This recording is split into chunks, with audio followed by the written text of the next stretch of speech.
Расчеты! Пуск немедленно! গত ২৪ ঘণ্টায় রাশিয়ার সাথে ১৫৮ বার সংঘর্ষে জড়িয়েও হালে পানি পাচ্ছে না অপরিপক্ব রাজনীতিবিদ জেলেনস্কি। ৩.৫ বছর ধরে চলমান এই যুদ্ধে এরই মধ্যে নতুন করে হারিয়েছে ১০% ভূখণ্ড।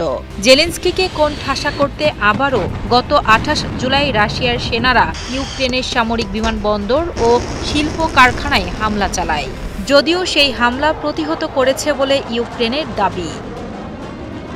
রাশিয়ার প্রতিরক্ষা মন্ত্রণালয়ের প্রকাশিত সর্বশেষ তথ্য অনুযায়ী জানা যায়, গত ২৪ ঘণ্টায় তারা ইউক্রেনের সামরিক বিমানবন্দর ও শিল্প স্থাপনায় বড় আকারের হামলা চালিয়েছে।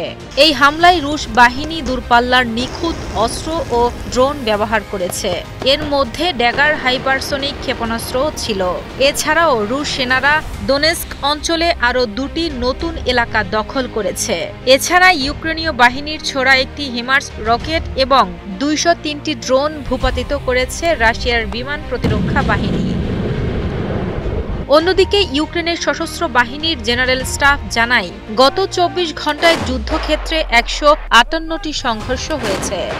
ইউক্রেনের বিমান বাহিনী, ক্ষেপণাস্ত্র ইউনিট এবং কামান বাহিনী রাশিয়ার ৮টি সামরিক ঘাঁটি, অস্ত্রাগার, সামরিক সরঞ্জাম জড়ো করার স্থান, একটি রাডার স্টেশন এবং একটি কামানের উপর হামলা চালিয়েছে। ইউক্রেনীয় সেনারা বিভিন্ন দিক থেকে রুশ বাহিনীকে আটকে রেখেছে। তারা রুশ সেনাদের অগ্রগতি ঠেকিয়ে দিচ্ছে এবং তাদের সরঞ্জাম ধ্বংস করছে।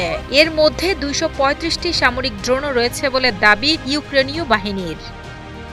এদিকে রাশিয়ার একটি আইনি ওয়েবসাইট সোমবার জানায়, রাশিয়ার প্রধানমন্ত্রী মিখাইল মিশুস্টিন একটি সরকারি আদেশে স্বাক্ষর করেছেন। এই আদেশ অনুযায়ী আগামী ১ আগস্ট থেকে রাশিয়া ও ইউক্রেনের মধ্যে ২০টি সড়ক ও রেল সীমান্ত ক্রসিং বন্ধ করে দেওয়া হবে। রাশিয়ার গণমাধ্যম বলছে, এই ২০টি সীমান্ত ক্রসিং বর্তমানে এমনিতেই বন্ধ আছে। এ বিষয়ে ইউক্রেন এখনও কোনো মন্তব্য করেনি। এই পদক্ষেপ যুদ্ধের পরিস্থিতিতে নতুন মোড় আনবে বলে মনে করা হচ্ছে।